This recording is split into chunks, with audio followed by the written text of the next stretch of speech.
Сәлеметсіздер ме, құрметті көрермендер, менің каналыма қош келдіңіздер. Бүгін сіздерге ватрушкидің қалай жасалу жолын көрсететін боламын. Мені видеомды соңына дейін көріп, каналыма тіркеліп, лайк басып, комментарий жазуды ұмытпаңыздар. Ватрушкиді дайындау үшін бізге ұн, жұмыртқа, сүт, тұз, қант және де дрожж керек болады. Бос ыдысымызға бір жұмыртқамызды саламыз, араластырамыз.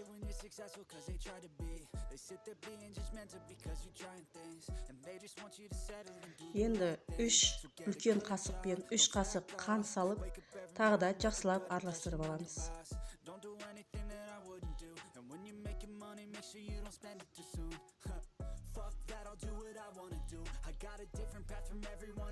Енді 1 чайный ложка тұз салып, тағы да араластырамыз.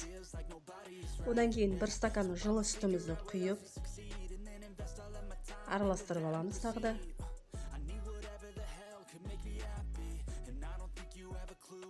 Енді үлкен қасықпен 1 ас қасық дрожж салып, тағы да араластырамыз.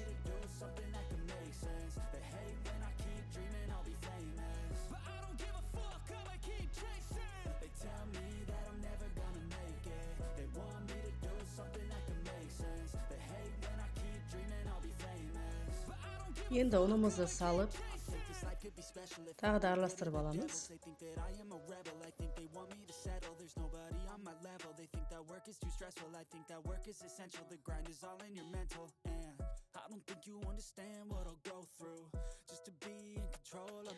Венчиктің көмегімен жақсылап араластырып болғаннан кейін, әрі қарай қолымызбен әбден мыжғылап, жұмсақ қамыр илейміз.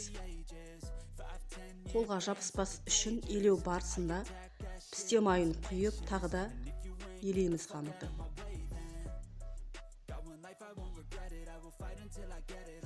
Міне осылай қамырдың әбден иі қанғанша жақсылап ерінбей осылай илеуіміз керек. Егер қамырымыз дұрыс үйленбесе, біздің жасайтын булочкамыз да, нанымыз да дұрыс шықпайды.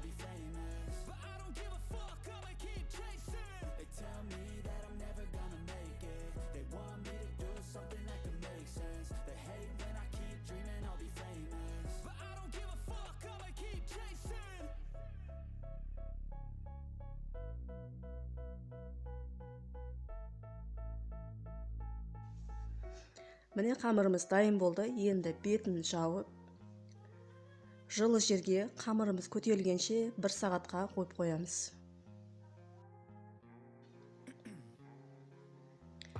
Енді дастарханымызға кішкене май жағып аламыз. Қамырымыз жабыспас үшін негізі ұн қосса да болады, бірақ ұн қоссаңыз, булочкаңыздың беті ағарып дұрыс шықпайды, әдемі болып шықпайды. Сондықтан майлаған дұрыс. Мен қамырымды 8 бөлікке бөліп алдым. Яғни менде 8 ватрушки шығады. Қолымыздың көмегімен осылай әдемі зуала жасап аламыз. Зуала дегеніміз ол қамырды әдемі формаға, қалыпқа келтіру деген сөз.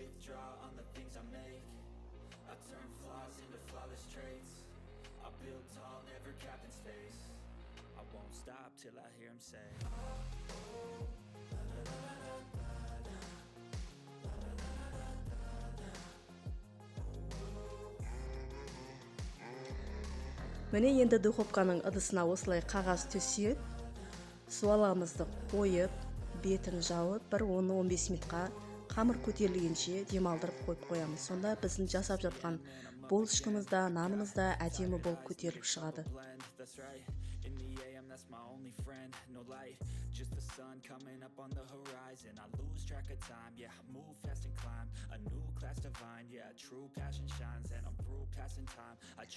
Творогты мен өзім қолдан жасадым. Осылай айранды морозилкаға қатырып, оны осылай марының бетіне қойып, 1 күн ертіп алдым.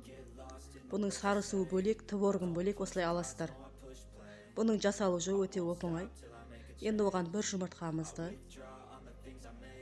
қант немесе сахарный пудра қосып, осылай жақсылап араластырамыз. Бұл творог кәдімгі творожный сырдан ешқандай да кем емес, өте дәмді.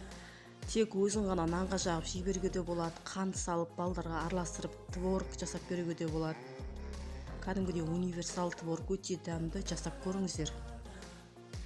Енді бір шымшым тұз салып тағы да жақсылап араластырамыз. Магазин творогынан артық болса артық шығарда, бірақ ешқандай кем емес. Өте дәмді, жұмсақ осындай творог дайын болды. Міне қамырымыз да көтеріліп дайын тұр екен. Стаканның көмегімен осылай ойып аламыз. Стакан жабыспау үшін стакан түбін майлап алсаңыздар болады.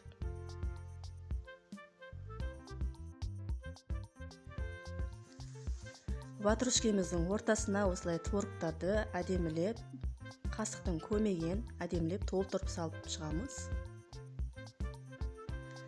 Менің бұл жасаған творогым творожный сыр, кәдімгі қаймақ, сметана сияқты болды. Әдетте творогтар іртік-іртік болады, ол творогтарды мысалы ашыған сүтті пісіріп жасасаңыз, сондай іртік творог шығады. Ал мен сияқты осылай морозильникке қатырып, айранды морозильникке қатырып осылай жасасаңыздар, осындай творожный сыр сияқты әдемі жұмсақ творог шығады. Бұны енді творог деп айтуға да болады, сметана, творожный сыр деп айтуға да болады.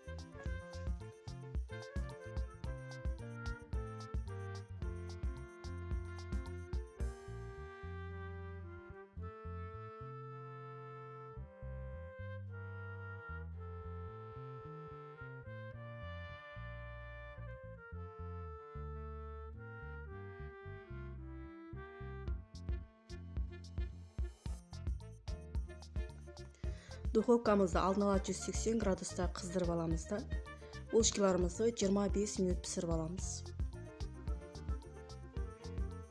Міне осылай әп-әдемі қызарып түсу керек булочкаларымыз. Өте дәмді, өте жұмсақ болды. Ауызда еритін булочка десем болады. Сіздер де үйлеріңізде дәл осылай менің рецептім бойынша жасап көріңіздер. Менің видеом, менің жасаған рецептім сіздерге ұнады деген ойдамын. Менің каналыма тіркеліп, лайк басып, комментарий жазуды ұмытпаңыздар. Назарларыңызға көп рахмет. Келесі видеоларда кездескенше сау болыңыздар.